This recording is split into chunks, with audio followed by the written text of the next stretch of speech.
Good morning. Good morning. And greetings on this third Sunday after Epiphany. We are glad to have you here with today. Let us begin our worship. And let us worship God this day as a community baptized by the power of the Holy Spirit. In the name of the Father, and the Son, and the Holy Spirit.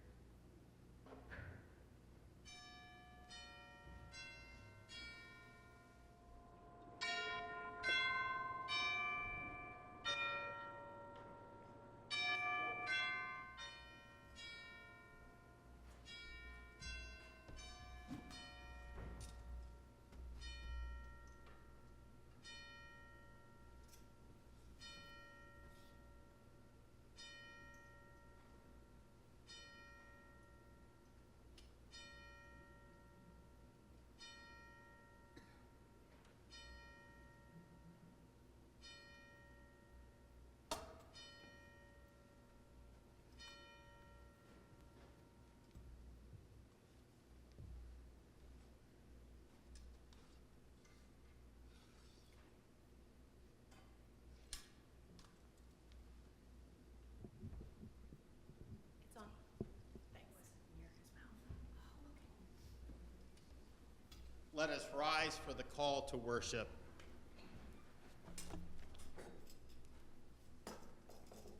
From God comes my salvation. For God alone my soul waits in silence. God alone is my rock and my salvation. God is my fortress, I shall never be shaken. Let us worship our God.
Friends, all have sinned and fallen short of the glory of God, but we have been promised if we confess our sins before God and one another, our sins will be forgiven.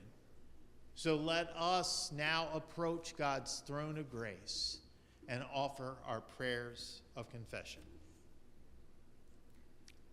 Forgiving God, we repent of all the ways we turn from you.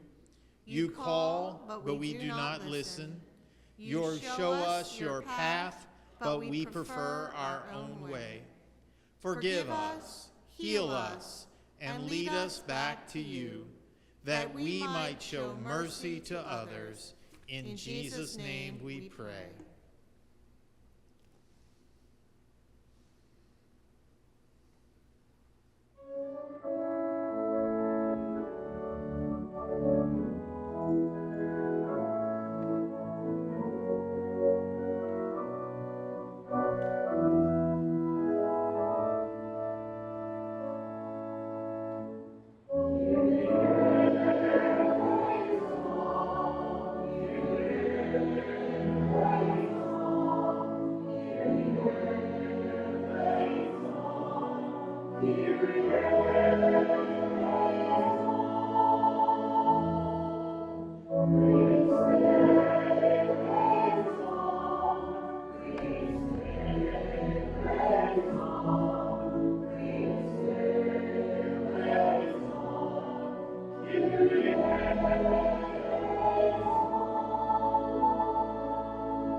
Hear the good news of the gospel, for in the name of Jesus Christ, our sins have been forgiven. Let us give thanks and praise to God's holy name.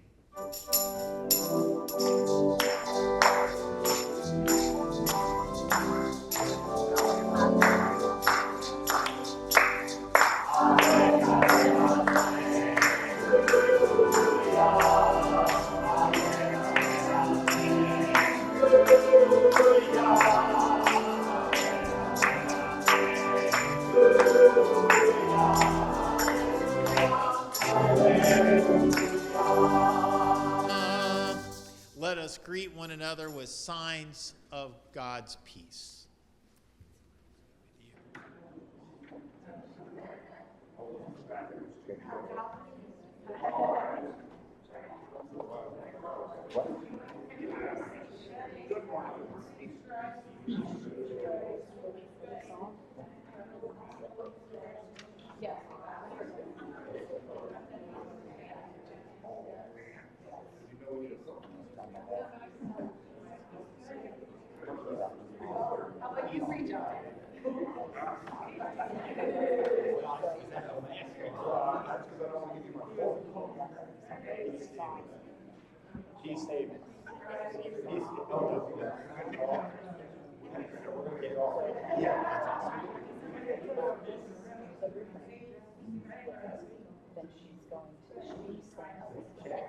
Might be worried about getting out.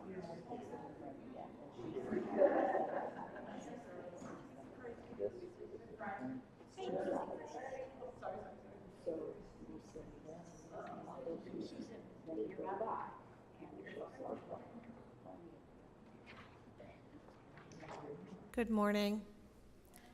Our Hebrew lesson this morning comes from Jonah, chapter 3, verses 1 through 5 and verse 10.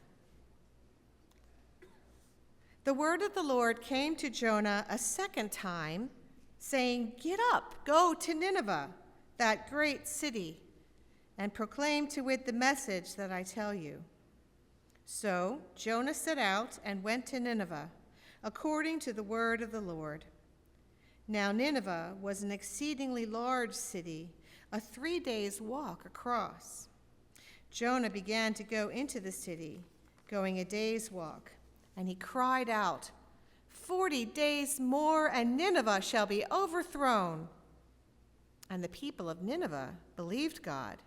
They proclaimed a fast, and everyone, great and small, put on sackcloth. When God saw what they did, how they turned from their evil ways, God changed his mind, and the calamity that God had said God would bring upon them, God did not do it. This morning we will be reading and responding in song to Psalm 62. We'll sing the response now so that you know it, and then we will sing it as I raise my hand. You will sing along with me. It is hymn 814. If you want to use your hymnal. Sorry.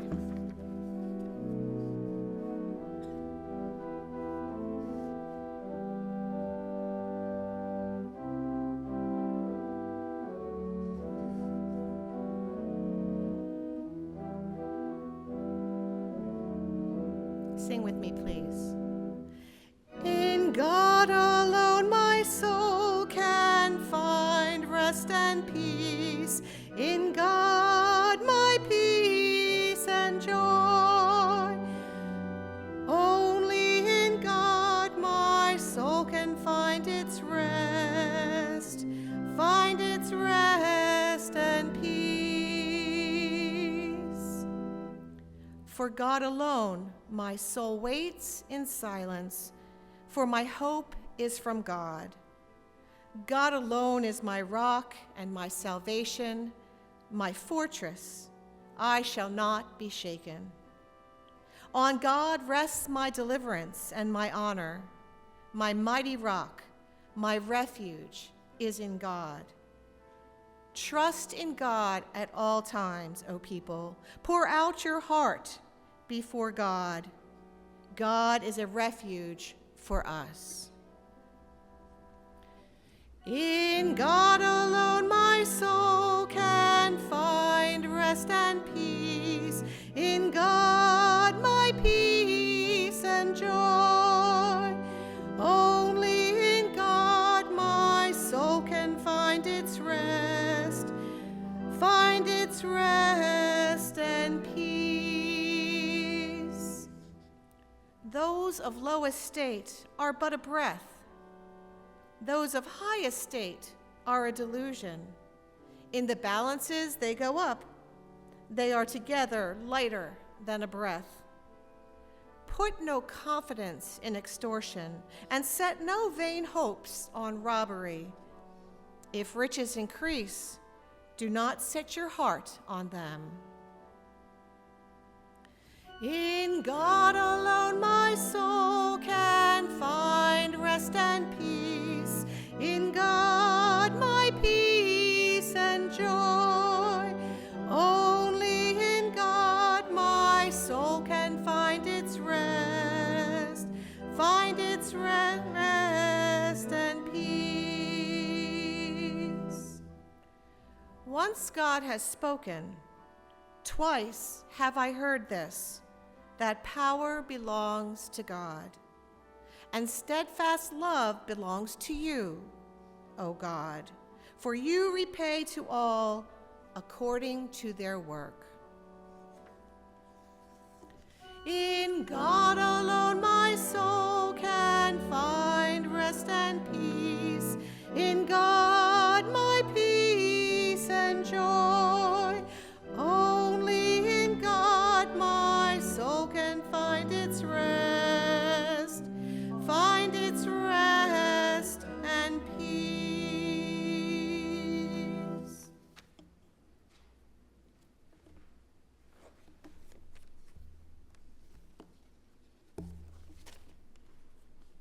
Our epistle lesson comes from 1 Corinthians chapter 7, verses 29 through 31. I mean, brothers and sisters, the appointed time has grown short.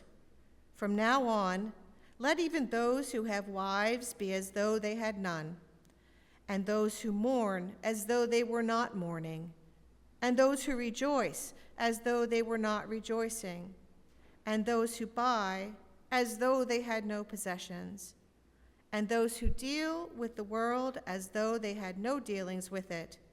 For the present form of this world is passing away.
Will those who are able please remain standing for the reading of the gospel, which this morning comes from Mark chapter 1, verses 14 through 20.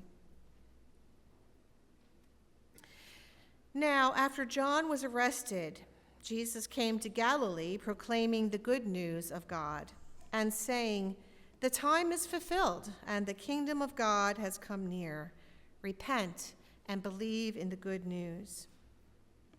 As Jesus passed along the Sea of Galilee, he saw Simon and his brother Andrew casting a net into the sea, for they were fishermen. And Jesus said to them, "Follow me, and I will make you fish for people." And immediately they left their nets and followed him. As he went a little further, he saw James, son of Zebedee, and his brother John, who were in a boat mending their nets. Immediately he called them, and they left their father Zebedee on the boat and the hired men and followed Jesus. They went to Capernaum, and when the Sabbath came, he entered the synagogue and taught. They were astounded at his teaching, and he taught them as one having authority and not just as a scribe. Just then there was in the synagogue a man with an unclean spirit, and he cried out, "What have you to do with us, Jesus of Nazareth? Have you come to destroy us? I know who you are, the Holy One of God." But Jesus rebuked him, saying, "Be silent and come from him." And the unclean spirit, convulsing him and crying out with a loud voice, came out of him. They were all amazed, and they kept on asking one another, "What is this?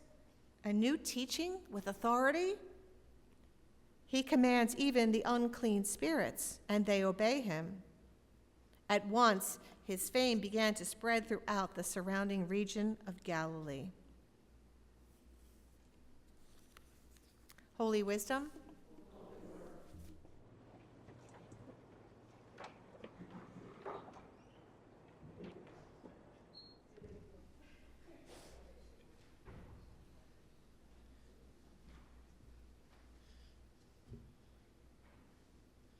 Thank you, Liz, for reading our scripture story. She was just joking that she read a little further. So we got two. That's not a problem. Maybe God was speaking or calling to us. In God alone, my soul can find rest in peace. In God, my peace and my joy. God is calling to us. Today we read the story from Mark of Jesus calling of the disciples. The story tells us of a few disciples who were called in a particular place in time, a particular place in time where God was active in working through this man, Jesus, the one that we proclaim as our Lord and Savior. But we tell the story of Jesus calling to these disciples, and yet it calls to us to listen for Jesus' call in our lives.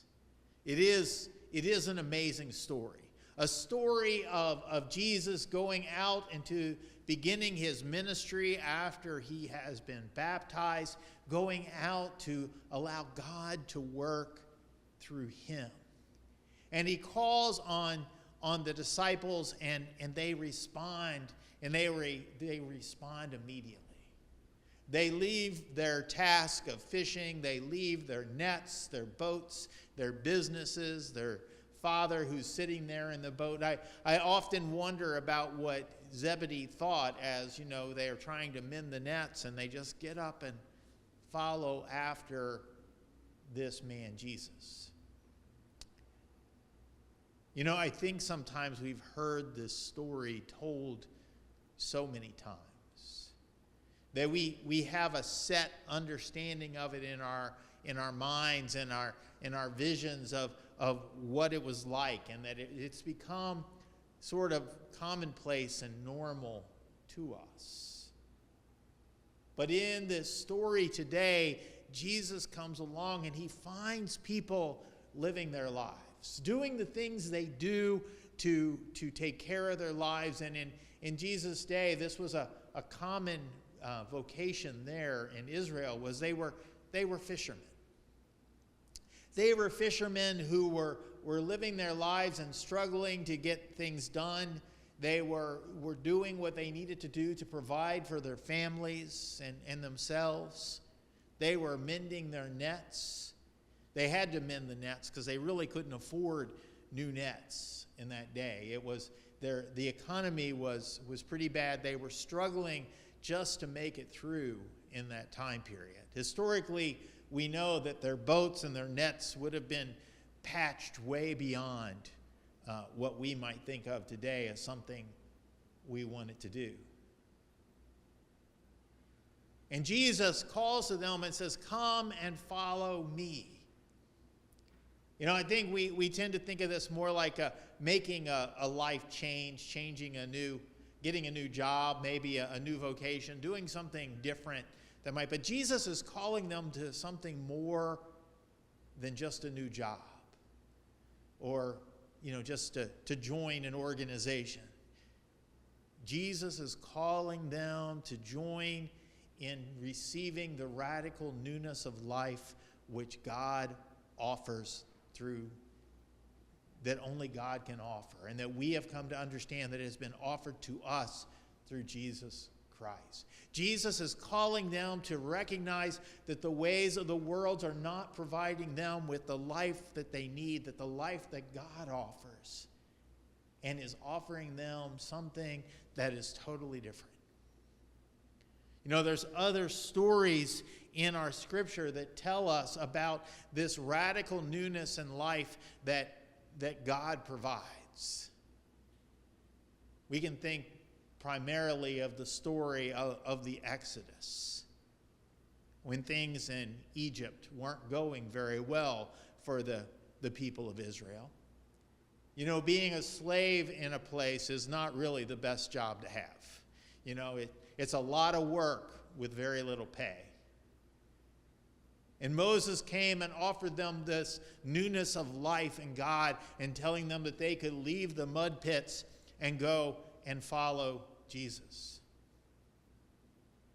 The disciples are being called to a newness of life that is different, because it's going to call them to challenge and understand things so differently, that they are going to encounter things that they never wanted to encounter. Leaving their families and their vocations, leaving the income that their fishing had provided, going out into a world to associate with the people they were told to never associate with, not only sitting down with tax collectors and other people, but actually interacting with people who had leprosy and doing all sorts of things that they had been told they needed to stay away from if they wanted to remain clean, if they wanted their life to be together. But Jesus is offering them a whole different way of seeing the world. Seeing the world from the eyes of God, in the love of God, and the possibilities of a new world order, of a new way of life. Just like those slaves that could see a newness that came with following Moses. In our Hebrew lesson today, we read from the book of Jonah. And you may have noticed that Liz began that reading by saying, and God called to Jonah a second time.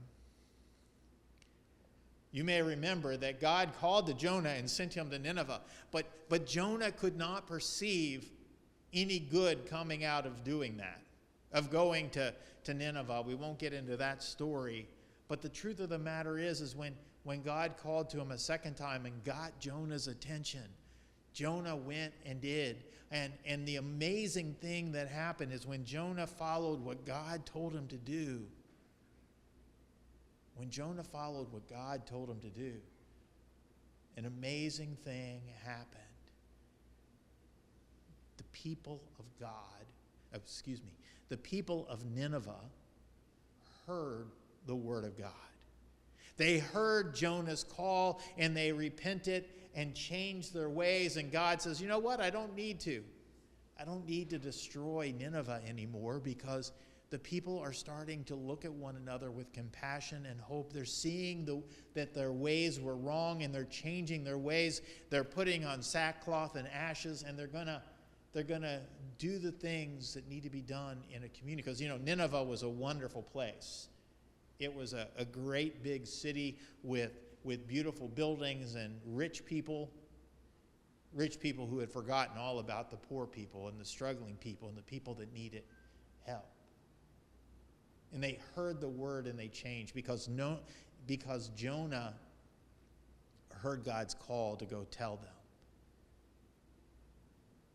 This morning, the disciples are listening to a call from Jesus that's calling them to a totally new form of life, the newness of life that God provides by listening and responding to God's call. The disciples are told that they're going to go out and they're going to make a difference in this world. They're going to proclaim a message of the forgiveness of sins. Remember, later they're going to be told, you can't do that. Only God alone can forgive sins.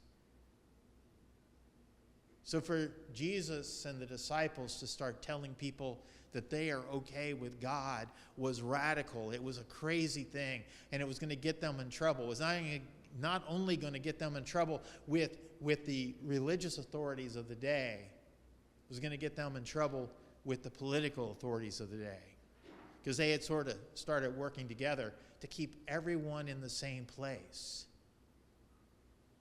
to keep the people in the low-paying jobs in the low-paying jobs, to keep the people who were in boats that needed mending and nets that needed mending in those boats with those nets, to keep the people who were lepers in the leper colonies, to keep the people who were outcast as outcasts.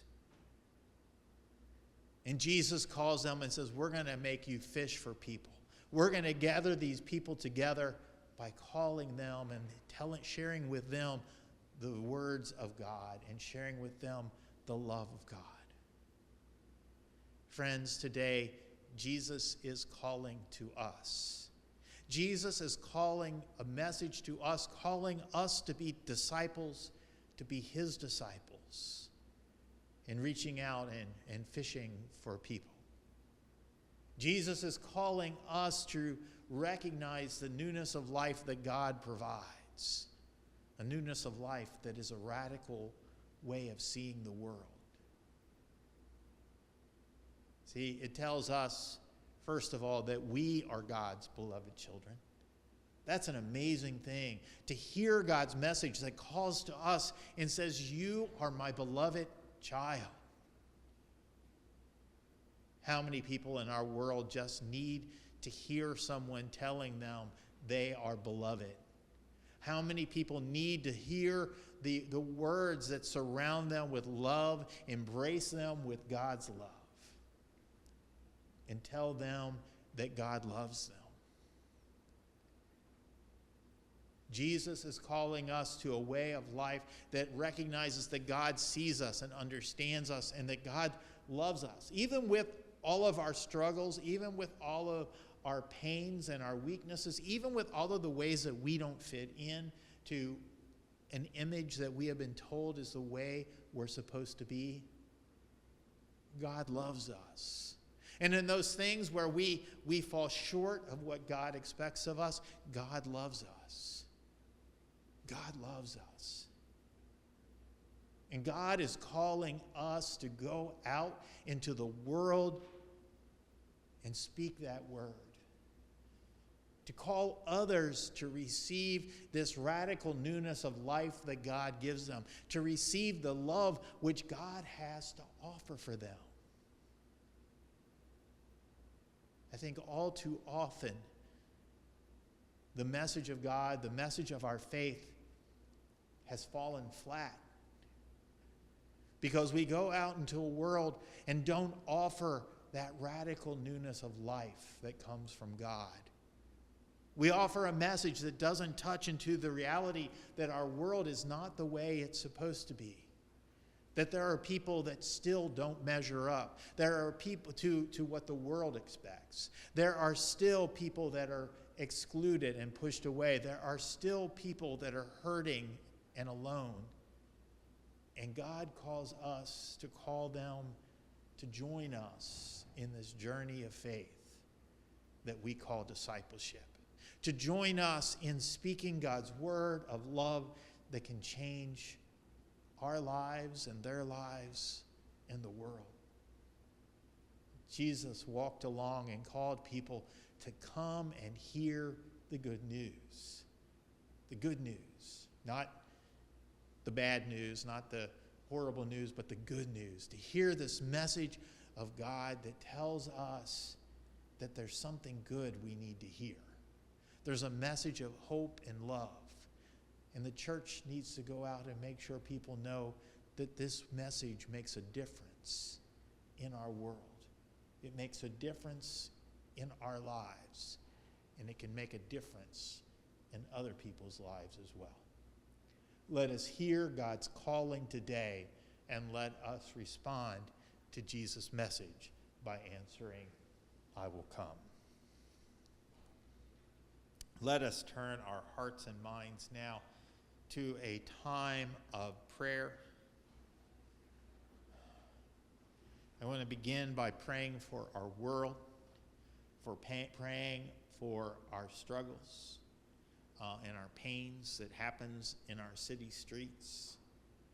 Every day we turn on the news and hear of violence and struggles in places in around the world where there is war and power struggles. And then we hear it in our own backyards. So let us pray for that. We want to remember those people who are struggling with illnesses, some that are on our prayer list. Let us continue our prayers this day. The Lord be with you. Holy God, we thank you for hearing these prayers which we have shared with you this day. These prayers which we have spoken, the prayers which are in our hearts, those prayers which sometimes we know something is there, but we have trouble figuring out how to voice it, how to speak it. We pray that you would be with us as we struggle in this world, as we try to figure out how to live our lives in the midst of everything else. We hear the words that tell us to be in the world, but not of the world. And so often we don't know how to do that. We pray that you would give us some dramatic sign, and yet we're not seeing all those signs, and we listen for your voice. And sometimes the world is much too busy and noisy for us to hear. So we pray this day that you would speak your words that call us into discipleship, which call us to hear your voice that offers us this newness that we cannot even imagine. We pray for visions of ways that we can live our life to help us make this world a better place. And we pray for forgiveness when we let the struggles and things of this world overtake us and wear us down. Remind us that we are a people baptized by the power of your Holy Spirit.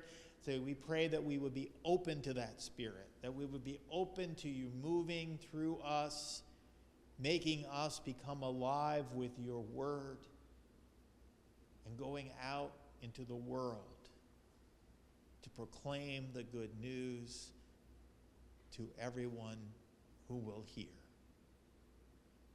May you work through us as you worked through Jonah and Moses and the disciples whom Jesus called. May you work through us to transform the world around us.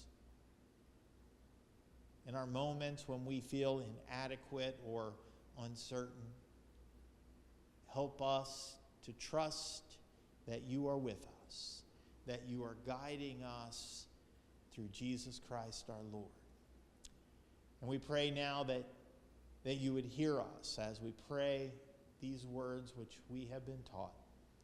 Our Father, who art in heaven, hallowed be thy name. Thy kingdom come, thy will be done on earth as it is in heaven. Give us this day our daily bread. Forgive us our sins as we forgive those who sin against us. And lead us not into temptation, but deliver us from evil. For thine is the kingdom and the power and the glory forever. Amen. Friends, the earth is the Lord's and the fullness thereof, the world and all who dwell therein. Let us bring the offerings of our tithes and our treasures before God today.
Let us join together in our prayer of dedication. Merciful God, you have saved us for a purpose. We dedicate these gifts as we dedicate our lives to you, that you will make us fishers of people. Amen.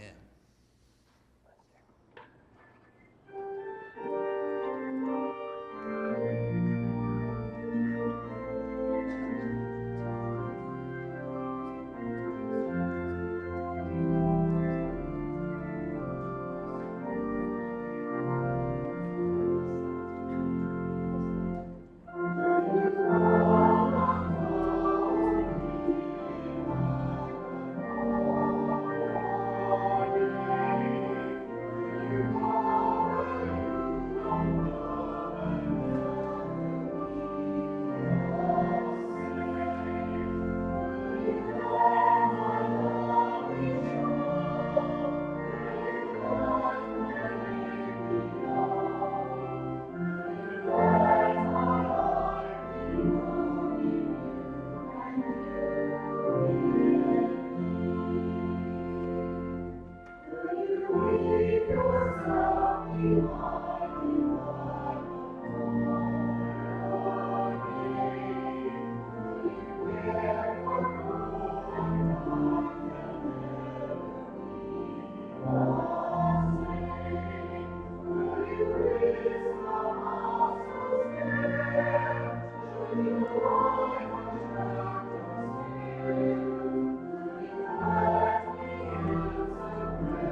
Friends, listen for the word of God today, for God is calling your name, and God is calling you to live in the radical newness of God's love and to go out in the world and share that love wherever you may go.